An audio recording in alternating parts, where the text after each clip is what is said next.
Hey, Glazies. How you doing? You the first one in the chat. Let me make sure. Welcome, please. I don't know if I'm going to have any mods in here tonight, but I don't think I will. Hey, Miss Sisla. I got a mod in here tonight. I was just telling Glazy, I was like, I don't know if I'm going to have a mod in here tonight, but I probably won't need one. But thanks everybody for tuning in. Everybody, please make sure you hit the like button. And hold on one second. Hold on.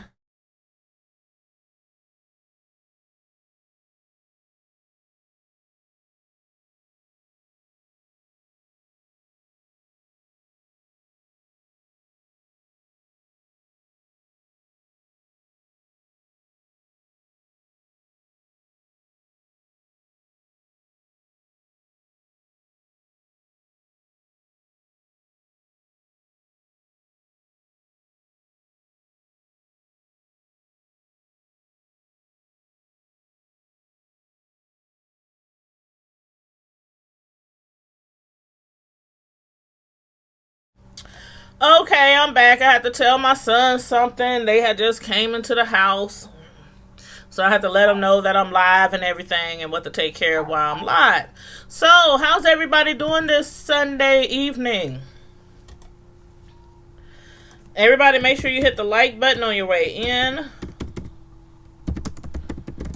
I'm typing that in right now. Thank you so much. I will be taking calls tonight, you guys. So just in case you want to call in about this this trending topic that has been trending, I want to make sure that I let you guys know the phone number that's listed is the call-in number, the phone number at the bottom right of the screen. Is open right now.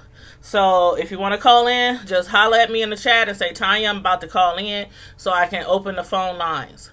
But this case that we're going to be discussing tonight caught my attention earlier today, actually. It was earlier today. I was at work at the nursing home where some of y'all know I work part-time. And I happen to be scrolling, social media and checking blogs and stuff, looking for something to discuss tonight. And I was in a Facebook group and somebody had posted this link regarding this 18-year-old child, this 18-year-old boy. Well, I don't know. Some of y'all have heard how I feel about the 18 to 21 year range, especially when it comes to boys. Like, they're grown, but you know how that goes. And that's what boys or girls, I still call them children. Like, yeah, they grown, they 18, but I'm sorry. 18 does not make you grown mentally. It might make you grown physically. You know what I mean? But this child is 18 years old. I believe when this incident happened with him, his name is Jeremiah Horton. I don't know how many of you have heard about this story, but this is a situation that happened in Ohio, in Hamilton County, Ohio. There's a boy named Jeremiah Horton. And just to give you guys a little background of what happened, he's a teenager. He was still in high school when this happened. He was eventually kicked out of high school, or expelled, I should say, from high school. But what had happened was him and some other guys, some other friends of his, all around the same age range. I think they might have been a little younger. They might have been in a 17 age range, but they were having sexual relations. Sexual activity, sexual contact, whatever you want to call it. And it was with some underage girls. This particular case that caught my attention, it was between this guy, Jeremiah, and a 14-year-old girl. Hello. Oh, Glazy, you said you don't know the story? Well, I'm just going to give y'all a little background, but y'all might want to look it up later because this is a serious, serious topic that does not get enough attention, and that's what made me want to speak about it tonight. Oh, I'm sorry, Miss Sislow. You told me to text you in advance so I can support. Honey, you might have told me that and I might have overlooked it, especially if it was in the chat when there's a whole bunch of, activity going in the chat. Hey, Life with Tanya. Hey, ooh, we got the same name, spelled the same way. That means we special. But yeah, okay, so this is what happened, y'all. This boy, 18 years old, in Cincinnati, Ohio, he was arrested last November and indicted in a sexting case out of North College Hill. And most of y'all know what sexting means. I'm sure we all do. It's 2019. That's when you send a photo or you send a video of a sexual act or a naked person or something like that, and you send it to somebody via text message, inbox, basically by phone. So it could be by texting, inbox, snap, whatever. It's by phone, sexting. So that's what he was indicted for. He was 18 years old. He was indicted on 2 counts of pandering sexually oriented matter involving a minor. The girl was 14 years old. He was 18.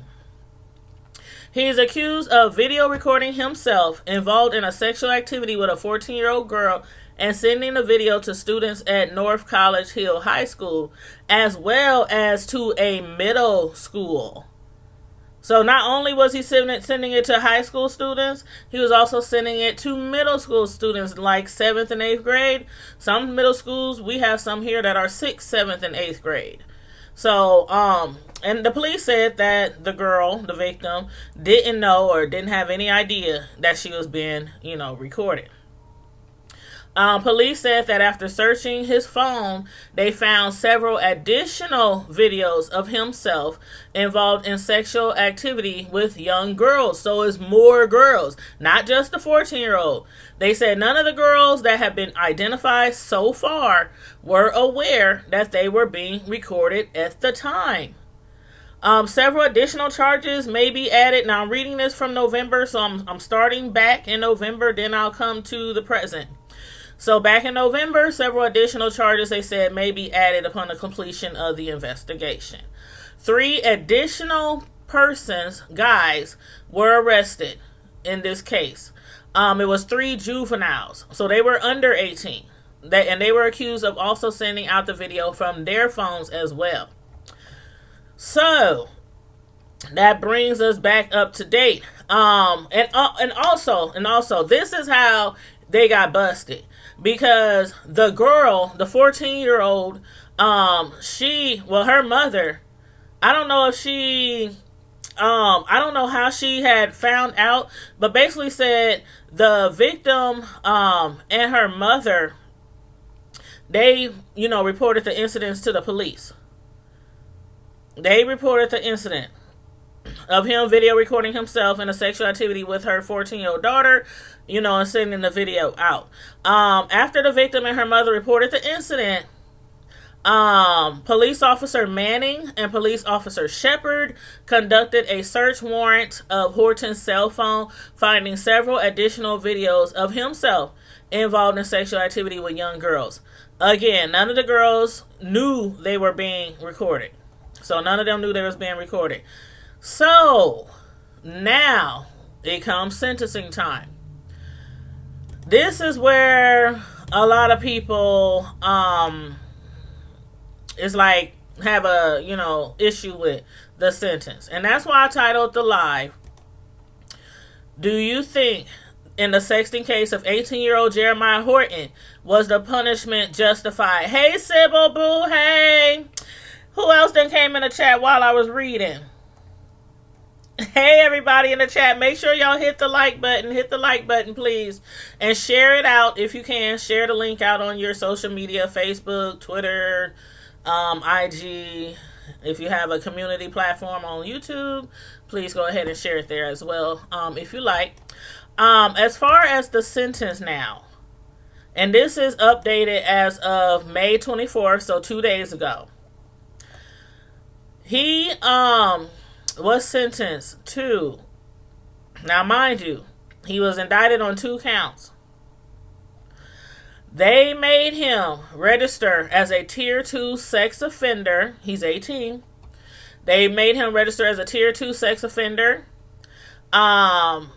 He was sentenced by a judge to spend 6 months at River City Correctional Center, which is a rehab facility for non-violent felony offenders. Now, he had faced up to 18. He was an 18-year-old.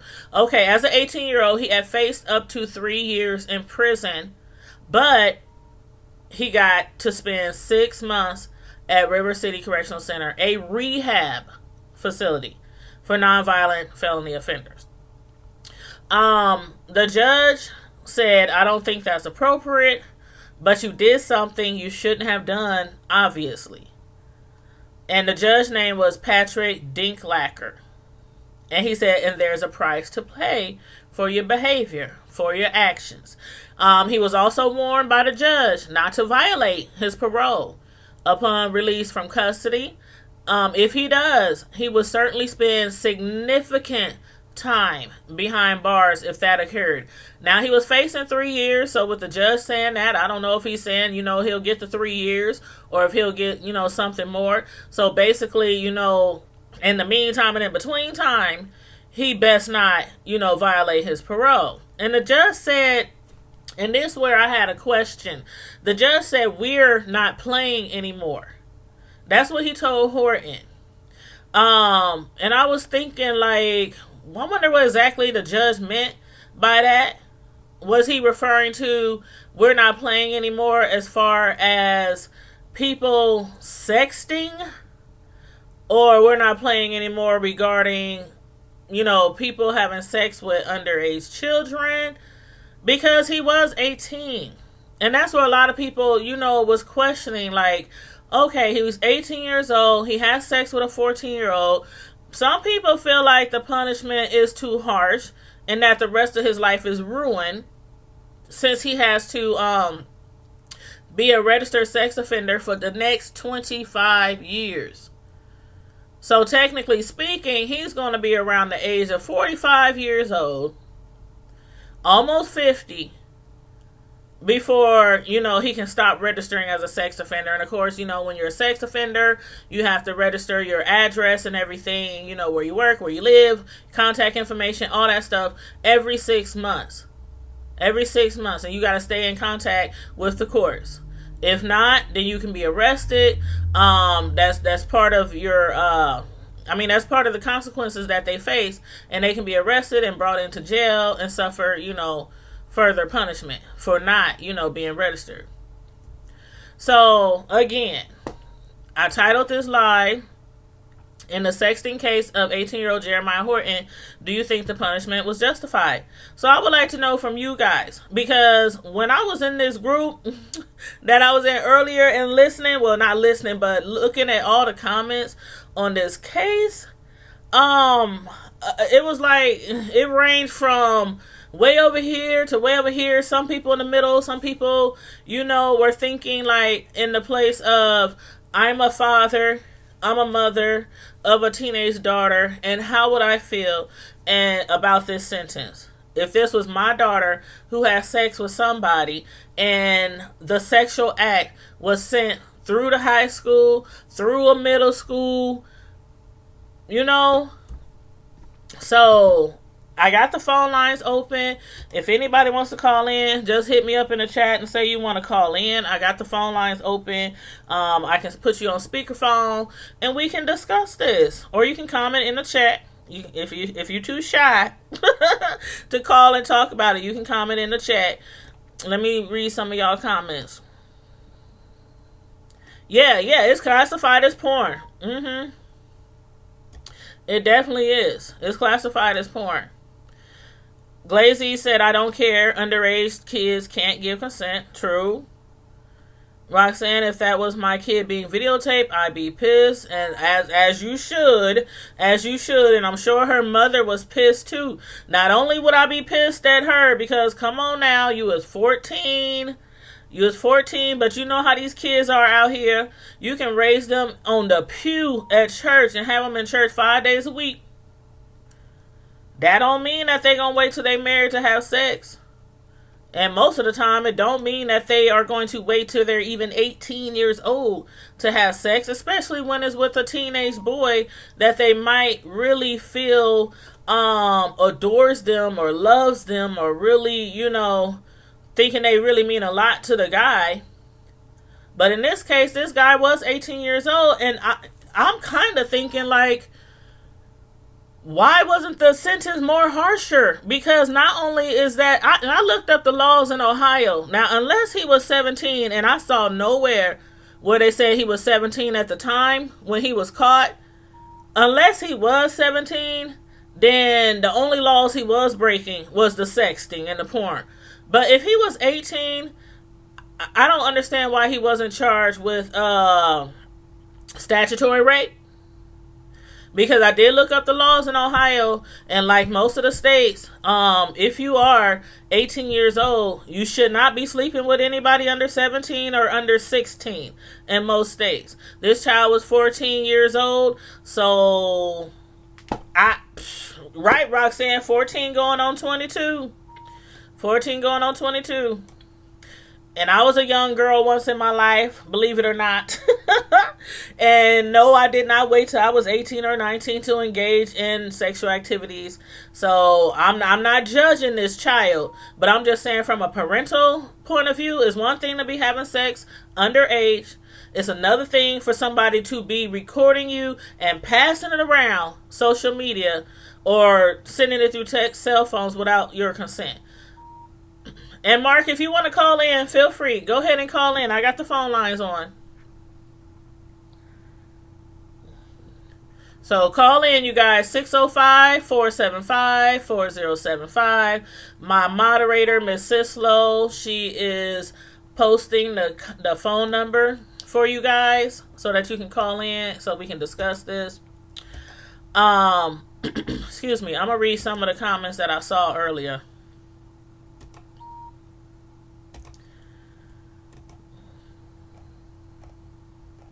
While Mark is getting ready to call in, I'm going to read some of the comments. One person in particular, which is a lady, she actually kind of brought up the situation of, and I right now I cannot remember the name of the man who actually did the crime, but I remember it oh so well because it was a lot of controversy. But a lot of people is saying this is a black-white thing. I don't necessarily agree that it's a black-white thing.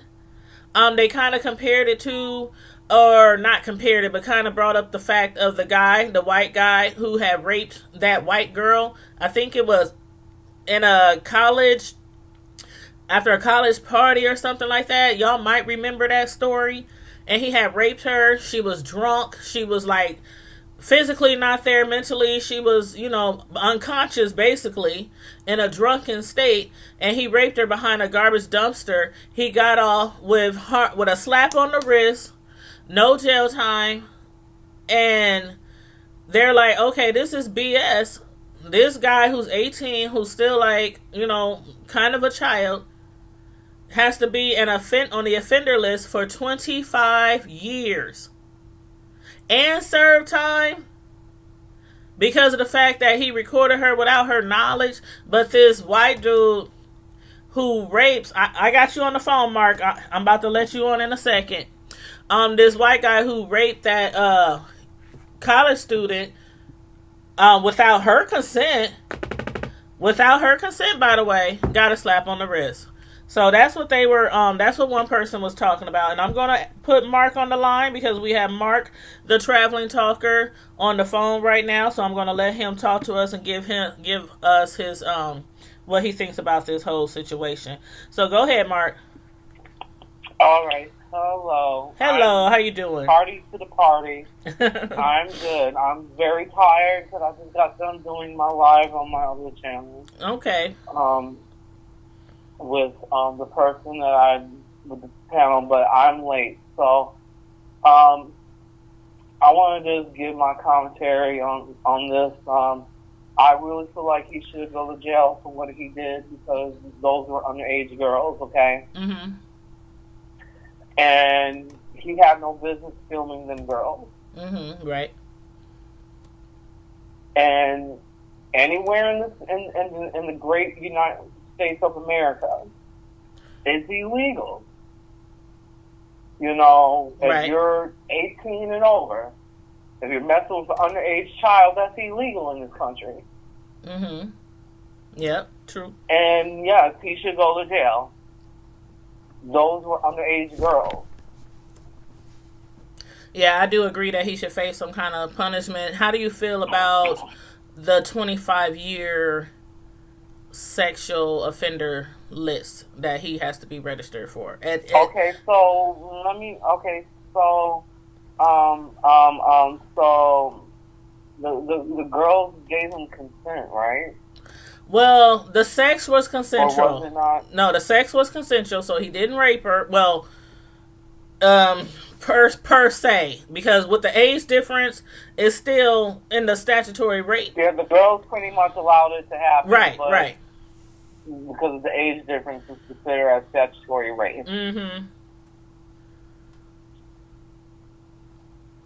But I think they only gave him 6 months because. Okay, I thought. Well. Let me. I mean,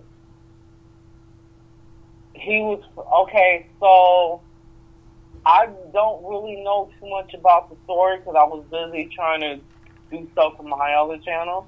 But I mean, I feel that. You know, that he should go to jail for video recording the underage girls. Mm-hmm. Yeah. I mean, and, you know, but for the sexual intercourse part, if they consent to it, they did consent to it, right? Yeah, they did consent. Not legally. I mean, you know, kids have sex all the time, so, you know, I mean, with I'm people. On the fence with that. Like, I mean, now, if this was like a 36-year-old man doing this shit, then that's one of the things. And see, that's where a lot of people are saying this is too harsh because of his age. Yeah, that's what I'm saying. Like, you know, I think that is kind of harsh just because of his age. I feel that it's, you know, that, give me 1 second. Yeah, okay, there we go. Yeah, I think it is kind of harsh, you know, because the dude's only 18. How old were the girls? She was 14. And it wasn't just her. Okay, it was yeah, almost, it was like 21. Yeah, it was like. Yeah. Okay, I could see maybe she was 17, like a year, you know, but I mean,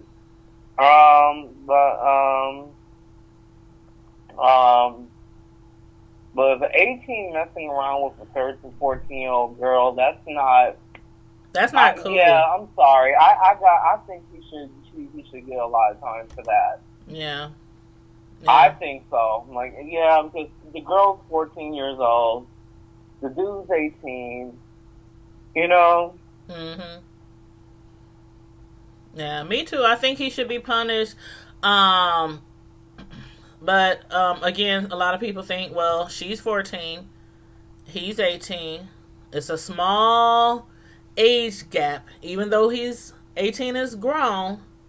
And it is like the age where you can be convicted of statutory rape if you, in most states, sleep with somebody or have some kind of sexual contact with somebody under the age of 17 or 16, depending on the age. She was a couple of years even under 16.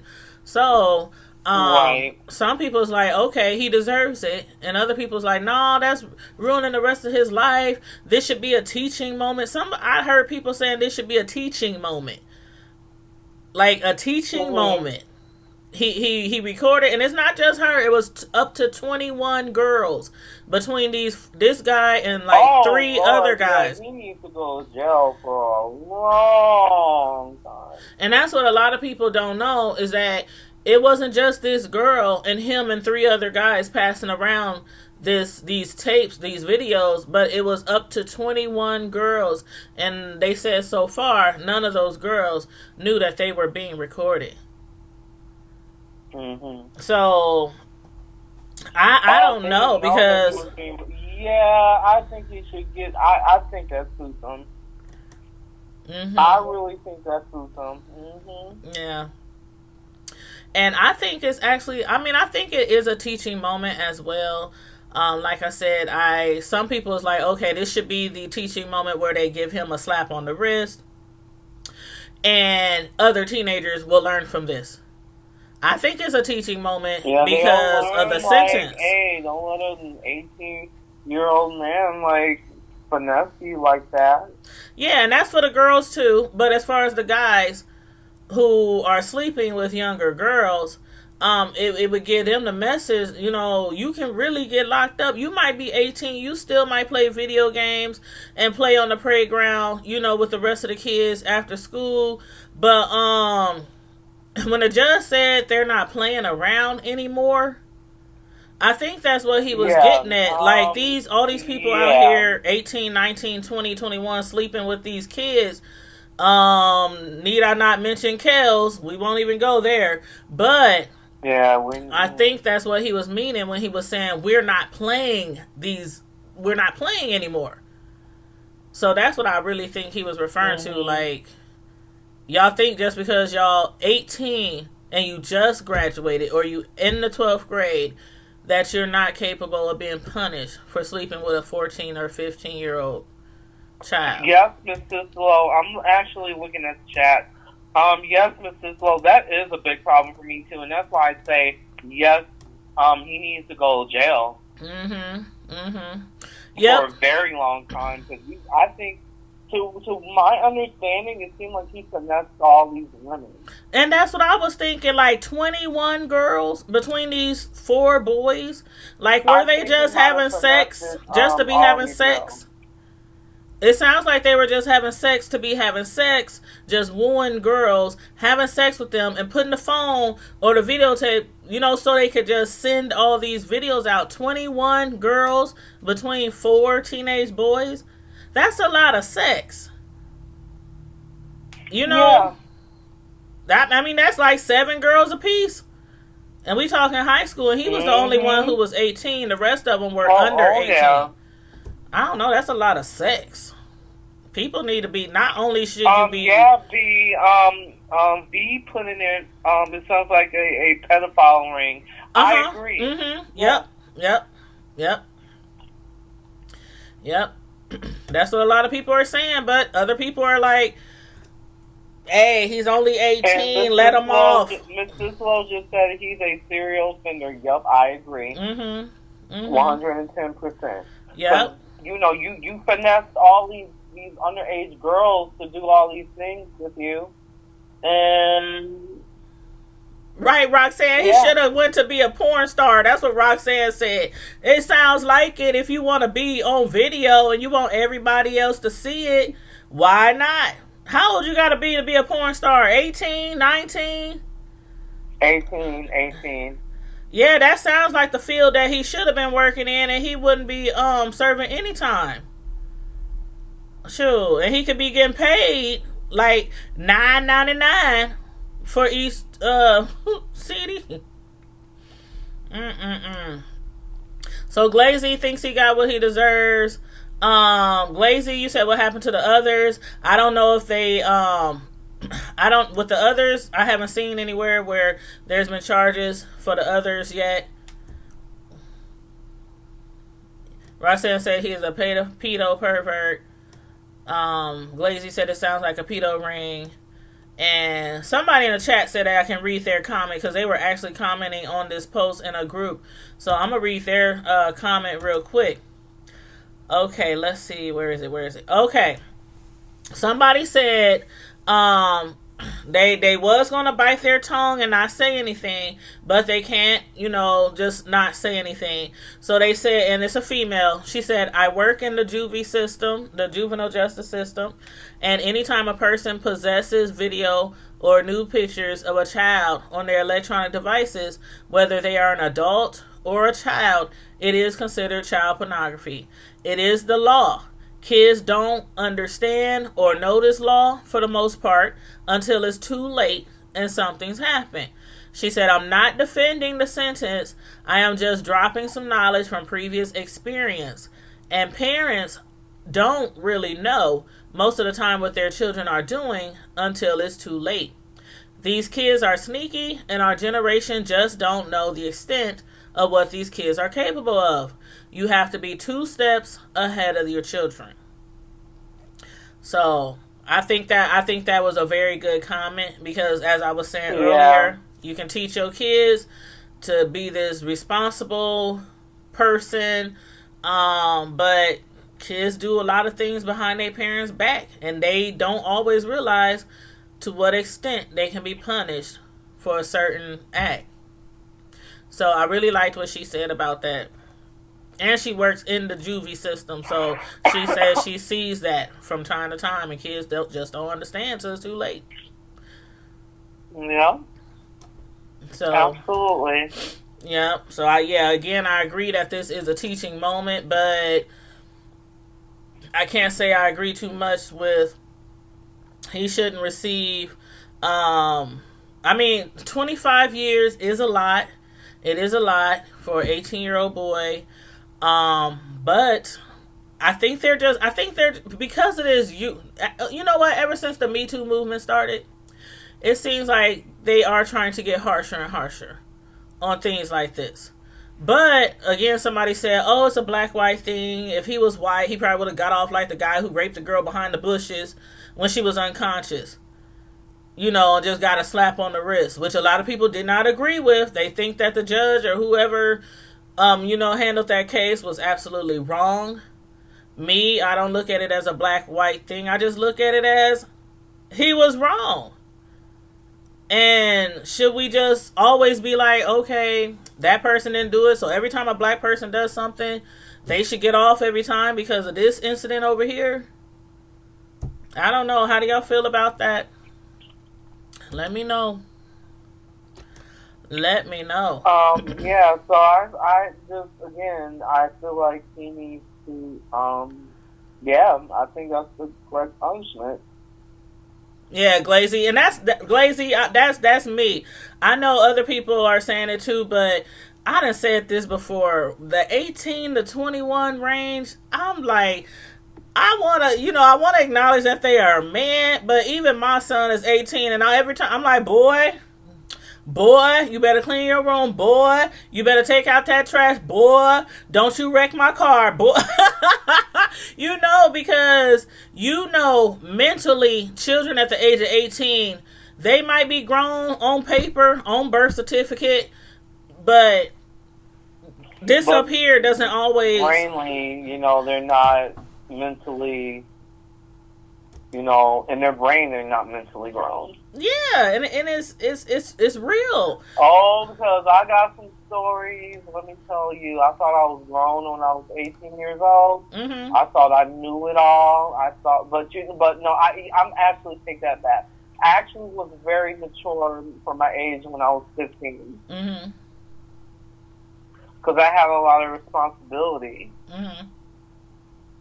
At that time, I was going through a lot. Mm-hmm. And so at 15, I grew up very quickly. Mm-hmm. But when it came to money and stuff like that, no, I'm gonna be real. I was being kind of irresponsible. Mm-hmm. And when it came to my bills and things like that. Yeah. And at 32 years of age now, clearly I have a grown adult mind. I'm 32 years old. Mm-hmm. Yeah, around that 18, 20 range. The money and stuff, I wasn't really that responsible. I wasn't either.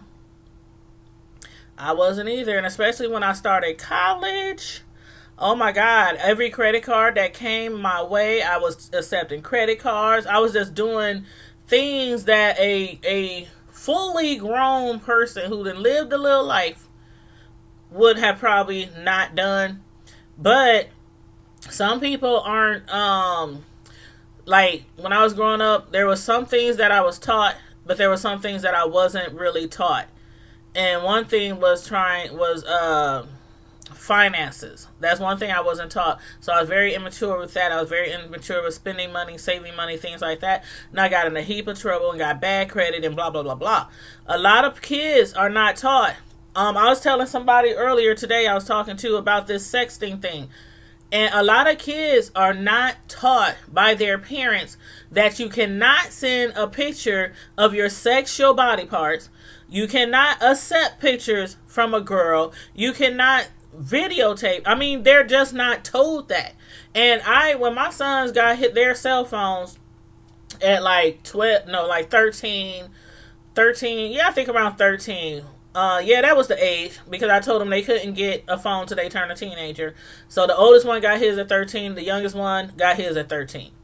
And I would tell them all the time. And from time to time, I would check their phones. I would check their pictures. I would check their text messages. They Snapchats, they Snapchats, IGs, all that stuff. And they wouldn't even know I'm about to do it. I would just walk in their room, grab their phone. Here, let me see that. And they be looking like, Mom, dang, what you looking for? I ain't doing nothing, Mom, dang. And I would go through their phone, and every single time, I mean, my youngest just turned 18 in February. And I checked his phone like in March. Okay? And the reason why I checked it was because his dad told me to check it because his dad pays that phone bill and buys him them $1,000 phones every few years. So he had me check his phone because he said he's getting a lot of messages at nighttime or, through the night. And I was like, I don't think he's doing anything or like sexting or anything like that. But even at that age, at 18, he was looking at me like cross-eyed, like, Mom, why is you still checking my phone? I'm not doing nothing. And I checked his phone, checked every piece of that phone because we actually got the same phone, what do you call it? A Galaxy 9. So we got the same phone, so I know how to maneuver around the phone. And nothing there. I told his dad nothing there. And he was like, Mom, I'm going to get me a job and I'm going to get my own phone and pay my own phone bill. He like, y'all been doing this since I was 13. But I mean, some parents do not do that at all. And some of them are like, that's my child's privacy. And they don't check their bedroom. No, they don't check their... No, as a parent, you should, be checking on your kids, like, regardless, okay? Yep. I don't give a damn, like, making sure that your child isn't talking to, like, a serial rapist or anything like that. Yep. I like what Glazy said in the chat. She said, moral of the story, teach your children or your police department will. And that's true. Like they say, get your kids, punish your kids before they get punished by the law. That is true. And you have to police your kids. A lot of people don't like to police their kids because some of these kids, I don't know who raised them, but they them kids that you better not touch my stuff. You better not come in my room. I wish a kid would. Sybil, you show right. She said there is no privacy until you are paying for your own shit. And you are show right. You are so right. Sure. No locked doors. What's that? And Friday, that Mexican dude, no more locked doors. No more locked doors. No. Nuh-uh. Unless you changing your clothes, just got out the shower, about to get in the shower, about to change, undress and stuff like that. Should no teenage kids or no little kids be having their doors locked all the time? Like they done paid for that square part of the house? No. Nope, but some people just, I don't know. Some people let their kids get away with everything. And I'm going to sip on that.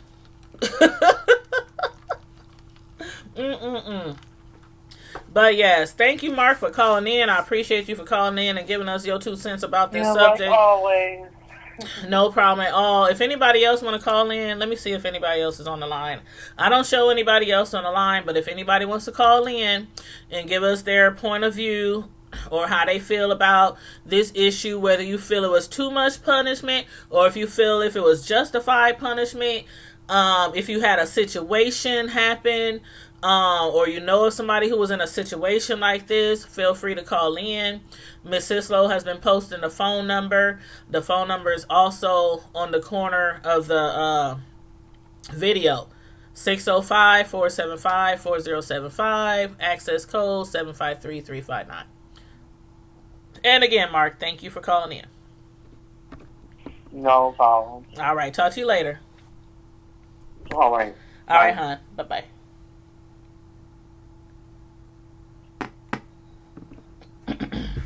Okay.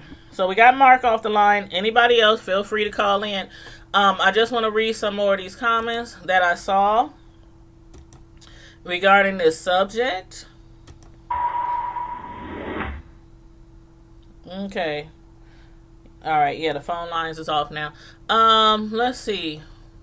There was one comment I wanted to read. Okay, here it is.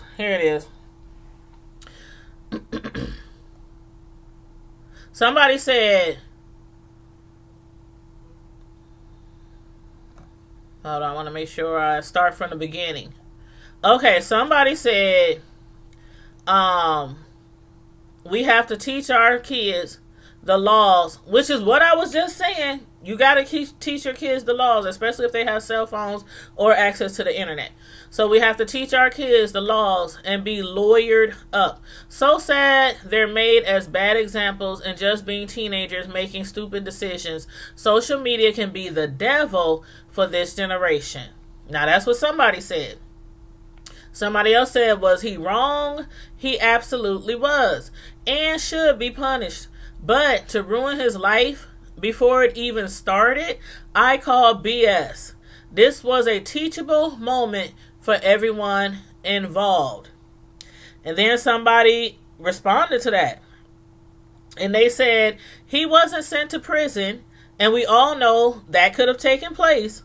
Could his family use this as a teaching moment to his classmates and friends? Yes, they can. And hopefully he will learn from this and stay out of trouble. Somewhere along the way, he was failed in the teaching of respect for others as well as himself. I like that comment because not only were they talking about the law and how the man, 18 years old, some might say boy, some might say man, 18 years old, how he should have known right from wrong. But then some people forget about the respect side. The respect side. Like, did your mother teach you how to respect yourself and women? Were you taught that lesson in your upbringing? Did you think about how this young girl might feel to know her sexual body and her naked body, her sexual activities would be seen by her peers at school? The shame, the disgrace, the embarrassment. I probably would want to go to another school in a totally different school district if that happened to me as a young girl. Because these kids out here can be mean. What he did was mean and was wrong, and showing it to others. And you know, once you send it to somebody else, it's going to get sent to somebody else. Then it's going to get sent to somebody else. She could end up on a pornography video somewhere being sold underground. With child porn. You know, people who watch that stuff. She could end up in a video that people are selling without her knowledge. Then 20, 30, 40 years later, she has a job and she has a family and she has children, and this videotape could come out, and what are her kids going to drink? What is her community going to think? Her employers? You know what I mean? Kids don't think that far out when they make some of these decisions. Oh, Sybil, you're calling in? Okay, let me plug up the speaker. Hello?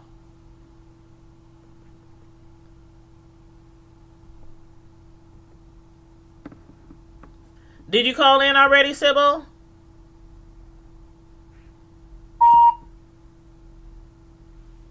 Go ahead and call in. I got the phone lines back on. 605-475-4075. Access code 753359. Right, Lazy. He lucky none of the girls did something wrong. Something stupid, because we all know what could have happened. Hey, this Sybil? Yes. Hey, okay, I'm gonna have you do me a favor. Whatever you're listening to me on, whether it's the cell phone or computer, you have to turn it all the way down. I'm like big screen TV. Hold on. And then make sure you're not talking on speakerphone, because it gets kind of distorted. So you have to turn your speakerphone off, and you have to turn the volume down in the background. Okay. All right, thank you, hon. Okay, we got Sybil on the phone, y'all, and Sybil, she works in the juvenile justice department, so I'm gonna let her speak and tell us what she thinks about this situation. Go ahead, Sybil. Well, I work with juvenile justice department. Okay. For them, so. Okay. I'm actually a mental health therapist. Okay. And so, a lot of my clients are kids that are on probation. So I deal with a lot of this every day anyway. Okay. Can y'all hear Sybil? Because you sound kind of low to me. Is your phone turned all the way up? Should be, yeah. Okay. Yeah. Okay. All right, go ahead, hon.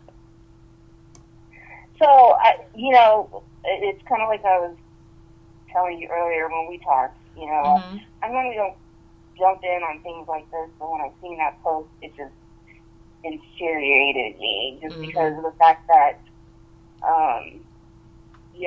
like you said, the comments that people were saying, was like, I've worked with kids that have been in similar situations like this, and I've also worked with girls that have been in the same situation as this on the other side, and it's one of those situations where I feel like the victims now, are the ones that are not being, nobody's taking their feelings and thoughts into consideration here. Right. Just because of the fact that, like you said just a few minutes ago, this is something that's going to scar them for the rest of their lives. And this guy, even though he was only 18, technically, he knew what he was doing. Right. He knew exactly what he was doing when he did it. And he had no regard for how this was going to affect her or how it was going to even affect him. And that's the problem with a lot of these kids in this day and age, is they are so impulsive thinkers that they do not stop to recognize, like, what the consequences are to their actions. And a lot of the times, like when I'm doing therapy, I am telling these kids, what this decision that you're going to make at this moment is how is it going to affect you 5 minutes from now, 5 days from now, 5 months from now, and 5 years from now. I tell my kids this all the time, because they don't, even though they're 18 and they look grown, they don't think grown. Right. And so it's one of those situations where, like, this young man, now this is going to affect him for 25 years because of a stupid decision he made, even though it was 21 times. Right. Let's not forget that. But, yeah, 21 times. The decision he made it's crazy. It is crazy. And, it's one of those situations, I go, not only do I deal with the kids, I deal with the families as well. And there's a lot of families, a lot of parents that walk around thinking, oh, my kid's not getting in trouble, I know where they're at, but in all actuality, people really don't know what their kids are doing. Right. There's so many apps out there on their phones, there's so many, there's ways that they can get around things when they want to. Kids have more of a criminalistic thinking mentality than I ever experienced my whole life. Right. Or even when we were kids. We just had to, figure out, okay, how can I sneak out the house? I mean, these kids, they have ways around things that you would not believe, and it's just crazy how, you know, like I said, you know, this is something that's going to affect all these people, Mm-hmm. you know, for the rest of their lives. Yeah. And it's You are sad. absolutely right. You are absolutely right. And when I was talking to you earlier today, I was like, how a lot of people feel, oh, my kid wouldn't do this, my kid wouldn't do that. You know, they got better sense. I raised them this way or that way. I was one of those kids, and a lot of my peers who I grew up with know that I was raised in a very religious upbringing, a very religious home.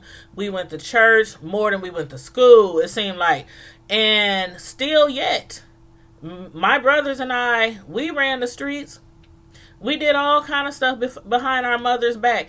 I remember once my dad was trying to tell my mom that he think I was doing something, up to something.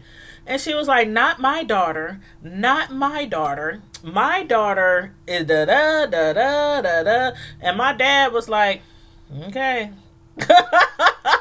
My dad was like, okay. Like, my mom, she really thought. And when my brothers did certain things, and I'm up there knowing what they doing, because sometimes we had each other's back, you know.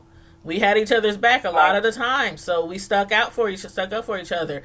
And she would have no clue. And once we got older, and once she was older, and we sat down and told her some of the things we did, she was looking at us like, these are not my children.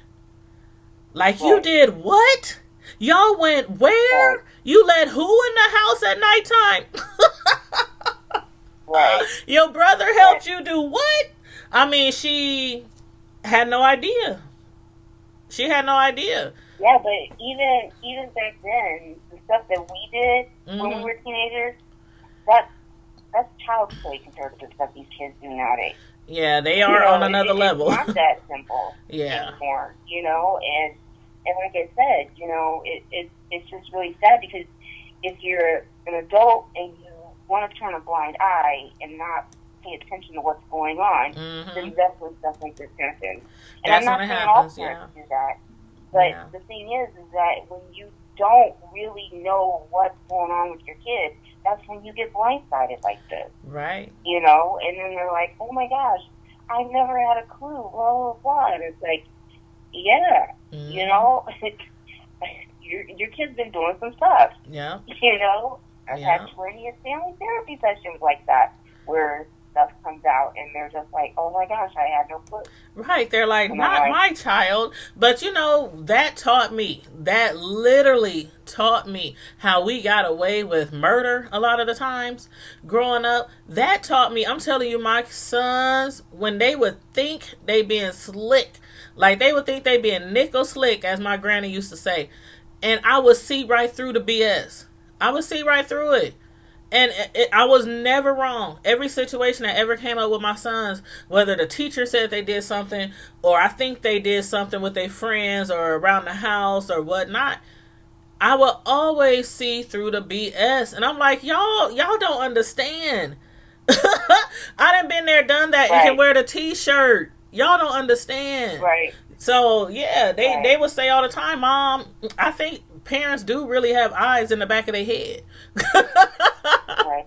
But, yeah, that taught me, my parents, getting away with a lot of stuff around my parents and being that sweet little girl around my mom. And, you know, and then behind her back, I'm like totally somebody else. And running the streets with my friends and brothers and cousins. And she never knew. So it taught me to be more, to keep my eyes on my children more, and to always check behind them, check their phones, check their social media. It taught me to do that. So I learned something growing up. But yeah. Right, but there's a lot of parents that aren't like you either. You know, and so because that is reality. Yeah. You know, it's one of those things they do get over on a line of the script that parents don't catch because of the fact that they don't know. Yeah. You know, I mean, it's just crazy. It's crazy how, and I, like I said, I tell my kids all the time, I'm like, I couldn't be a teenager in this day and age. There's no way. Yeah, I don't think There's I could no either. way, because it's just the stuff that they have to deal with, Mm-hmm. just like you said, the video going around. I remember when we were teenagers, if you got in a fight, only the school knew, right. only the block knew, or whatever. Right. It wasn't all over World Star Hip Hop. Right. And you ain't going to jail for it. We would fight and make up or not make up, and then we would carry on like nothing happened, no punishment, no jail time, no charges, Right. You can't do that anymore. You can't just fight and walk away. Like, no, mm-mm. It's not like that at all. And it's, like I said, it's really sad because a lot of these kids are not grown at all. They think they are, but they're not, and that's what gets them in trouble is because they think they're grown and they know it all, and they don't. And something happens, and then they get in situations like this. Yeah. And you're right. When you said that, I have a 22-year-old and an 18-year-old son. And the 18-year-old just graduated. He'll be going to college in the fall. The other one, 22, he's still in college. But they both stay at home. And a lot of times, it's a teaching moment for my sons. I tell them all the time, I'm teaching you this, and I'm letting you know this. When it comes down to bills, paying your credit cards on time, paying your car insurance on time, I'm every day, and I fully believe this. I heard somebody say this on a talk show. Every day, you should be teaching your child something. Every day. Every day, it should be a teaching moment for you and your children. And sometimes it's when you're driving around and you're just in a car, you about to drop them off, you're on your way to church. And sometimes I would just tell them, if this was to happen, such and such, what would you do? And they be looking like, huh? I always try to use a teaching moment because one day we're not going to be here. And I tell my sons that all the time. One day, I don't know when God gonna call me home to glory. Hopefully it'll be years down the road. But one day I'm not gonna be here. And I'm preparing y'all for the real world. I'm preparing you for that girlfriend, for that wife, for that child that's gonna call you father. I'm preparing you for that job, for that first apartment, for that first house. You gotta pay this on time. You gotta pay that on time. I'm like, I used to be with my son. If you don't pay your bills on time, you're gonna be in the dark. Simple things like that. Like when I grew up, I was not taught certain things like that. Mom took care of everything, and when I left, I left. I'm like, who do I call for lights? Who do I call for cable? Where should I go to cash my check? I mean, my mother didn't teach me that. She taught me a lot of things, but some of these things that we think are so simple, like credit and bills, finances, stuff like that, we don't teach our kids. And then we grow up having horrible credit for 20 years, trying to get from underwater, not being able to buy the simplest thing like a brand new outfit when we need one or a car when we need one. I went through that. And so as I got older, I started teaching my kids. I always try to use a teachable moment. And this was a teachable moment. This story right here, I brought that to my children when I got home today. I was like, everything I tell y'all about sexting and sending pictures and accepting pictures from girls, I don't care how fine she is, this is what can happen to you. So every day should be a teaching moment with our kids. I totally agree. And if a lot of parents did that and have those teachable moments with their kids more often, then maybe a lot of kids wouldn't be in the positions they are. Yeah. But you're right. There's a lot of kids out here that are walking around with barely an education because they don't go to school because they don't feel like it. I don't want to get up in the morning. Yeah. Or they don't know how to have a job because they talk to their parents all reckless. Mm-hmm. So they feel like they can go to work and talk to their employers all reckless the same. Mm-hmm. Or like you said, don't even know how to access opening a bank account. Right. Or how to go get a driver's license or a state ID or whatever the case may be. They don't teach you that stuff in school. Yeah. And if they do, these kids aren't paying attention. That's true. They're just not paying attention. So we're walking around with a bunch of uneducated kids that barely graduated high school, that are, and I'm not saying all kids, because there are kids out there that are doing what they need to do. Yeah. I just know the population I deal with, that's the common theme and the common denominator. Right. So, and I see it every day. So when that's all I see, it's like, and there's less of them, it's just, it's really sad, you know, and I think about it and it's like, okay, this is the generation that's going to be taking care of us when we're 60. Exactly. You know? Exactly. That's the scary part. It's so scary. And I tease my sons all the time. I'm like, I don't know which one of y'all I'm going to live with when I get old. But, you know, I better have my own bathroom. I better have my own. They be looking at me like, Mama, what is you talking about? I'm like, no, y'all better take care of me. Because those kids, when I talk to them, they're like, yeah, there's no way I'm living with my mom and my mom's living with our parents when they're older. Right. I'm just like, wow. I wouldn't let them, some kids you wouldn't let take care of your dog if you passed away. Like, no. Just put them up for adoption. Right. Yeah, it's sad, but, you know, thank you for letting me call in. No problem. I'm glad you called in. I'm really glad you called in because I definitely wanted to get your perspective because of the fact that you work with children, with teenagers every day. So I definitely appreciate you calling in. Oh, no problem. All right. Well, I will talk to you later, hon. Okay. Have a good night. All right. You too. Good night. Bye. Okay. That was Sybil. She's in the chat. That was Sybil.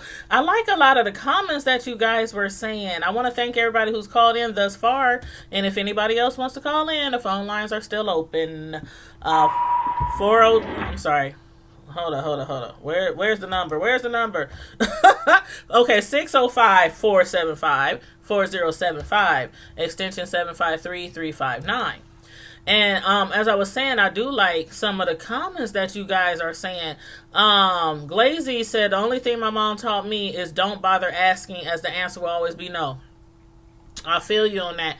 My mother was so religious that she taught us more about the Bible. Like, I could quote you the Bible from Genesis to Revelations, who said what, I mean, when, where, how, what mountain somebody was on when they said this to the people. I could quote you the Bible like it was nothing. I mean, that's what she taught us. She was really religious, and we were taught to pray. We were taught to fast, to pay tithes, to, you know, do this and that as a Christian. We were taught a lot about that.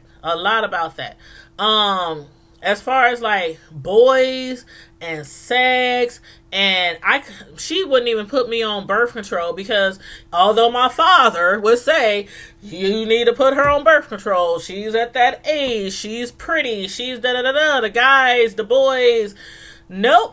She knows not to have sex until she's married. And I mean, my mother was like, I wouldn't say she was blind, but she was, it was kind of like, it was kind of me as well, because I was one of those children who knew how to get away with stuff, and I would act the way I needed to do stuff. Like, there were times when I would lie and say I'm going this place, and I'm really going this place. And kids do it all the time. And we would give her a phone number to call somebody. Yes, this is such and such mother. Yes, your daughter can spend the night. Yes, she can stay the whole night. Yes, she can stay the weekend. Yes, I will bring her home. I make sure she okay. I mean, we did stuff like that. I did. My friends did. And so I made my mother trust me. And that's why I'm the parent I am today, because even when my sons, they might sound like they telling the truth. They be like, oh, grandma, oh, God, oh, what, you know how kids be like, I swear I didn't do this or that. I'll be looking at them like, you got one more time to lie to me. You got one more time. And they eventually break down. Okay, yeah, I did it. And to this day, they grown now. They be like, how do you always know? And they not perfect. Oh, Lord Jesus. They are not nowhere near perfect kids. I have the same issues that anybody else have with their kids. I mean, the same issues. They get punished. They got grounded. They got phones taken away. Video games. They are not perfect kids. But one thing I learned from growing up and being a child I was and having the parents that I was that thought we were perfect, I know how to see through all the BS. You might get away with it, but I'm going to find out. And I'm going to know that you did something because I'm that inquisitive parent that is always involved. Like, you have to be involved with your children. Where are you going? Who are you going with? I will call. I will drive by. A drive-by. I will drive by. I used to do stuff like that. Oh, you at work? I would go by Taco Bell, wherever they was working. Is my son there? I would call. Is my son at work? Oh, he is? Okay. I would call coaches. I mean, I did all that. I was that mom, and they didn't get it then, but they understood, but they didn't like it. Let me put it that way. When you're strict parents, your kids understand, but they don't like it. But once they get older, they really understand why. And when they give those speeches, I'm sure y'all kids have done it too, y'all who have grown children. When they get those speeches, whether it's at graduations or whatever, I thank my mama for being the way she was with me, because I could be dead or I could be in jail right now. I thank my mama for busting my butt. You know, so I'm like, for real, you have to be an involved parent. And that doesn't always mean they won't get in trouble. It won't always mean they get in trouble. It doesn't. But hopefully they'll be in less trouble with you being really involved in their lives. So, and from the comments in the chat, I can tell that a lot of y'all are some good parents, for real. Like, I can tell that a lot of y'all are some good parents from the comments in the chat. And again, this is a teachable moment. I think this is a teachable moment for the child, for the girls involved, for the parents. This is a very teachable moment, regardless if we think it was too harsh, or regardless if we think, because I'm sure from a mother's point of view, if that was your daughter, you'd be like 6 months in jail. That's it. He's 18, she's 14. And he sent the video to everybody. It's all through the schools, not only the junior high, but all through the high schools and junior high kids have my daughter on video having sex. So I'm sure the mama is like, I'm sorry, but I think it's right. I think it's fair. They might not think it's not enough. They might not think it's enough punishment. But, you know, Oh, Roxanne, I just saw what you said. No, Roxanne, for real. When I grew up, like, I started going to church at 5. That's because my mom, we didn't used to go to church. When I was like a toddler and, infant, toddler, preschool, I didn't start going to church till I was about 5. And from 5 on, I went to church. And when I say we went to church, it was like Monday, Tuesday, Wednesday, Friday, Saturday, choir rehearsal, Sunday, twice on Sundays, 10 o'clock service, back for 7 o'clock service for years. Let's not mention the revivals that we had all the time. Revivals were 7 days a week. Sometimes they were 1 week. One time we had a revival for 6 weeks. 6 weeks, and we went to church every single night. Not only that, but after school, as soon as we came home, we had to read the Bible for an hour. We had to pray and read the Bible for an hour. And not just read the Bible, but my mother would quiz us on what we read to make sure we just didn't pretend like we read the Bible. So when I say I was raised in a very religious background, which probably was the whole reason that made me kind of like stray, because once I got a teenager, I was like, bump this, everybody out in the streets, everybody having parties, going skating parties and house parties, basement parties, and this, that, and the third. I try my best to be away from the house as much as possible.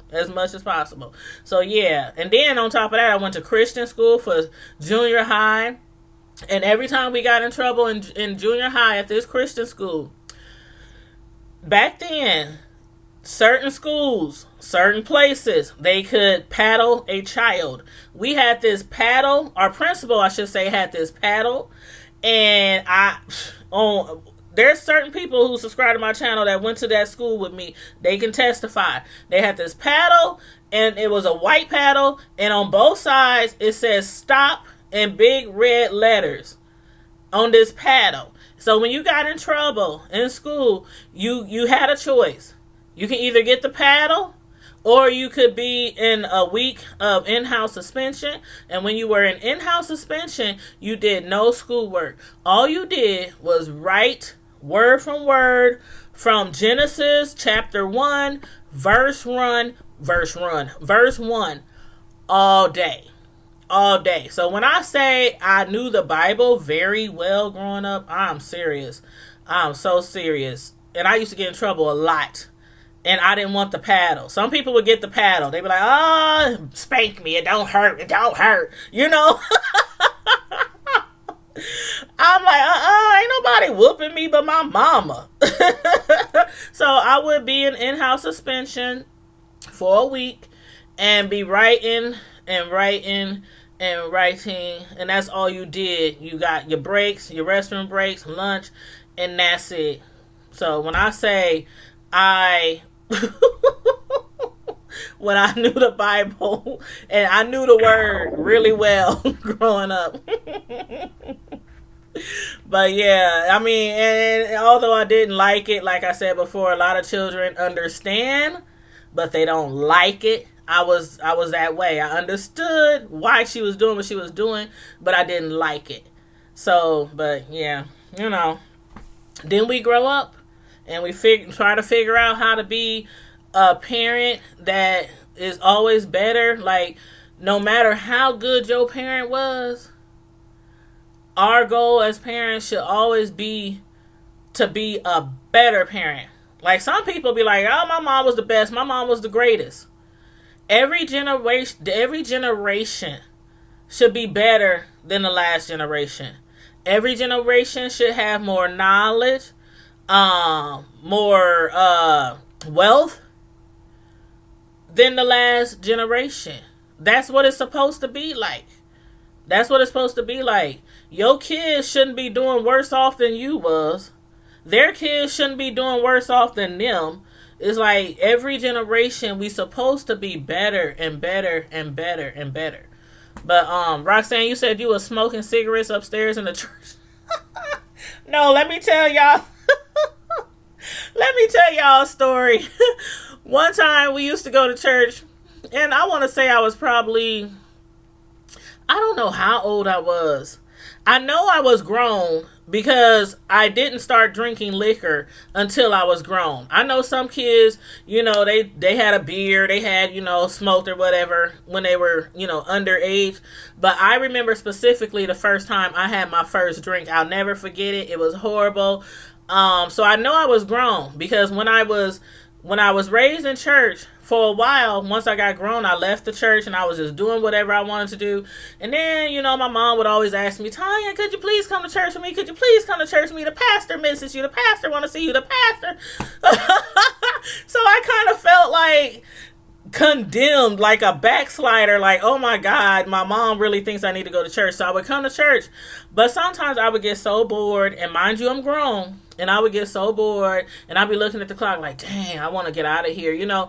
And sometimes we had somebody who lived close by the church, and they were also grown. So they would be like, hey, let's sneak out the church and let's go to the store down the street. Let's get something to drink and go to my house. When I tell you, my mom would be looking around the church like, where'd she go? We would go to the store because there was a store right down the street, and we would go and get what we wanted, snacks and everything. Then we would walk a couple of blocks down, go to this person's house. We would kick it in their house. I mean, we would be getting lit. And then after we was all done, because normally when we have church, we had one of those churches that was really, really packed. So, and sometimes your kids didn't necessarily sit by you. And if you weren't really paying attention to your kids, you wouldn't know if they left the church or not. We would always get back to the church before church service ended. And then be like, oh, we just went outside, or oh, we just, walked to the store to get some chips, something like that. And she'd be like, So, yeah, I did a lot of things when I was growing up. So, I ain't going to tell everything that I did, because some things is just for you to know and others to to try to guess. But, yeah, I wasn't no perfect child growing up at all. And that's another thing why I say, right, Sybil, it's supposed to be progression, not regression. And that's some of the things that taught me to be so, I guess I can say, nosy and so involved with my children, because I did a lot of things that I probably shouldn't have done growing up. So, but again, you could be on your kids like white on rice, and sometimes they'll still grow up and they'll do this and act like they didn't have any home training. So, I'm a firm believer of prayer too. From being raised in the church and going to Christian school, I'm a firm believer of prayer, and that prayer works. So with, discipline, prayer, talks with your children. One thing I like to do is always remember I was a child. Like, a lot of us parents forget that we were a child. So sometimes when my sons would get in trouble, before I punished them, whether it was grounding, take the phone, take the cell phone, I would try to think, like, what would my mom have done? What would my punishment have done? What would have happened if I did that as a child? Some things aren't as, once we sit down and think about it, some things are okay. I'm going to be a little lenient on this crime per se. Not really a crime, but on whatever your child did wrong. Be a little lenient, because I know I was in this situation before, and you have to put yourself in a child's place sometime. Not in a child's mind, but you have to just remember that you were a child. And I'm going to tell y'all this last story about my son, the oldest one. He's 22 now. But they both played sports from like the age of 4 and 5 all the way through high school. All year they had to play a sport. Every quarter they had to play a sport. I didn't care if it was track, football, basketball. I didn't care if it was tennis, badminton, golf, gymnastics, soccer. I didn't care. You just had to play a sport. Even in the summer. They went on trips, basketball trips, field trips. All through the year. They had to play sports. Not because I just wanted them to be involved in some kind of extracurricular activity, but also for their health. I wanted them to be physically involved all through school. So it kind of helps them when they get older to try to remain physical. And there was one incident where my son had got upset during a basketball game, and he was, I want to say, maybe in the 10th, maybe the 11th grade, maybe. And I'm watching the game from the bleachers, and he's out there. The coach told him something, and he got mad because he got fouled. And he thought it was a bad call or something like that. So he's mad, he's upset, and he's angry. And I'm watching him, and I'm like, dang. I'm thinking in my head, calm down, it'll be okay. But he sits down, and the coach tries to say something to him. He throws his hands up, and he walks away, and he's mumbling something under his breath. Next thing I know, the coach is yelling at him because I guess from what I'm witnessing, it looked like he cussed the coach out. That's what it looked like. I must have got up from my bleachers, stomped down on bleachers, and snatched his butt up, and I said, you are benched for the rest of the game. And the coach was like, oh, hold on, no, it's okay. No, it's not okay. I sat here and watched him be disrespectful just because you're angry at the referees and you can't go off on the refs because they might put you out the game. You took it out on your coach. He was benched for the rest of the game and had to sit there and watch his team play. Some people might have agreed that that was not cool, mom. That was not cool, mom. But one thing I don't play with and have never played with, and that's children being disrespectful to an adult, to any authority figure. Not just me, not your grandparents, not your aunts and uncles, but any authoritative figure. That never happened again. Never. That never happened again. And one thing about it is his friends, he grew up with the same friends. Both my sons, they grew up with the same friends from like 3rd, 4th grade. So they friends know me very well. I might be that strict parent who don't play, who don't allow no BS, but I'm also that real cool, down to earth, laid back, playful parent. Because you gotta be, you can't just be one way with the kids. You can't just be one way with the kids, because if you always strict and always rah, rah, rah, rah, rah, rah, rah, kids usually grow up, and a lot of times they don't want to deal with you when they grow up, because all they remember is rah, rah, rah, rah, rah, rah, rah. They don't remember mom being fun, or doing this with them, or doing that with them, or playing games with them, or joking around, kikiing with them. They don't remember all that. They just remember this strict, mean parent. You know what I mean? And so the friends would always, it didn't matter. Hey, they would call me mom. Mom, can we come over? Can we spend the night? They would always want to be over our house all the time. But they knew once they stepped through my door, ain't no BS. Ain't no BS. You gonna respect me. You might not respect your mom. Y'all can have fun. Y'all can do this. Y'all can do that. Y'all can have a glorious time over here, as long as you be respectful.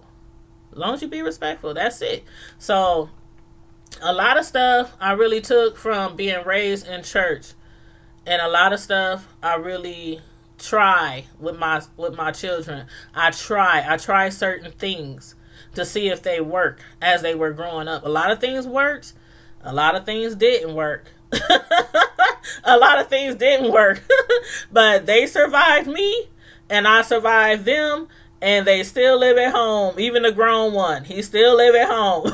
He gets to do what he want, leave the house, come home, whoop whenever he wants, as long as it's respectful, as long as he's in by a certain time of the night, So, but yeah, so that's just, I always try to give a little story, every time I do a live about a different subject on my channel, just teachable moments and things like that, because I know we all go through some of the same things. So ain't none of us perfect.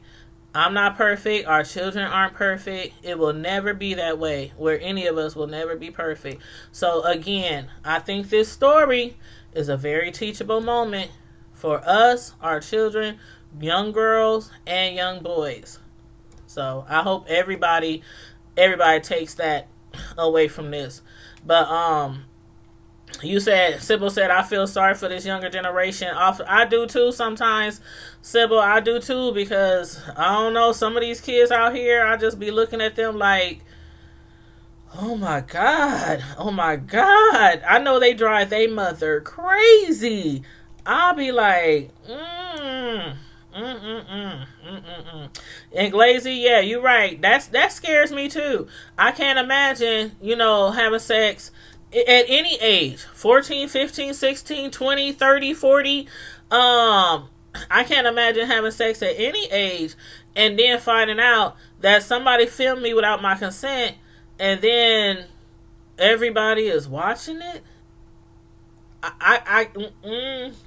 I'm telling you, I probably want to crawl under a rock. I'm telling you.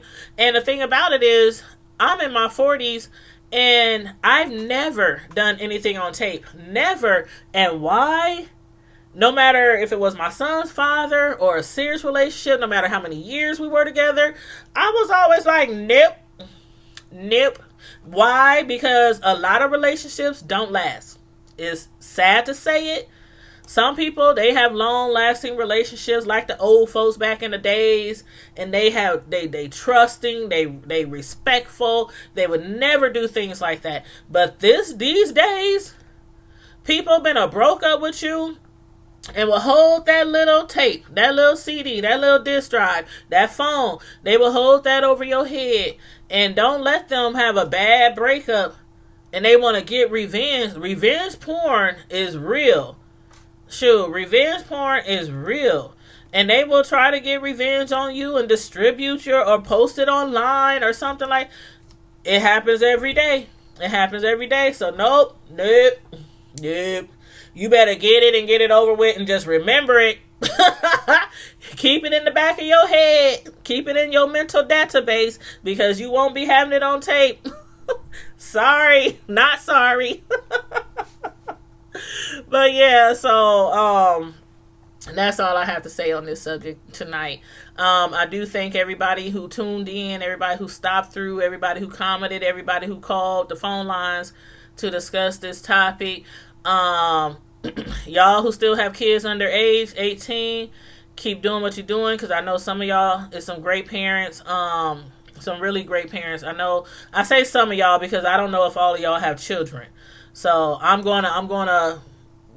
want to believe that everybody on my chat, people who follow me, are great parents. So that's why I said some of y'all, because I know some of y'all don't have kids. But yeah, I want y'all to just, take away from this that we just gotta, keep training our kids, keep teaching our kids. Use every day to be a teachable moment for our kids. There's so much knowledge that we have once we get in our 30s, 40s, 50s. We have more knowledge than we know. And so that's why I say there's always a minute of the day to have a teachable moment with your kids. Even if it's something you don't know how to discuss, start discussing it and see what they say. Even if it's about sex, drugs, alcohol, sexting, it's a lot of stuff you can discuss with your children. A lot of stuff. Even if it's, about their job, about their credit, about their bills, about their girlfriend, their boyfriend. It's a lot of stuff that we can talk about with our children. And you welcome, Glacy. You welcome. And thank you for tuning in. I know you was the first one in the chat. You was early. I was supposed to start at 8 o'clock. And I had worked all day. And I had set up the live when I was at work. And I realized at the last minute, I didn't post it on IG, Twitter, Facebook. I didn't post it on my groups. I didn't post it anywhere. So I'm like, oh my God, I have to send these links out so that people, know that I'm going live. Because even once you set your live up, everybody don't always get the live. And because some people might not even be subscribed to your channel. But if they see the link on your social media, your IG, and they be like, this is an interesting topic, let me click that link. That's how you network. That's how I get a lot of my subscribers, because I constantly share on my social media instead of just putting the live notification on YouTube.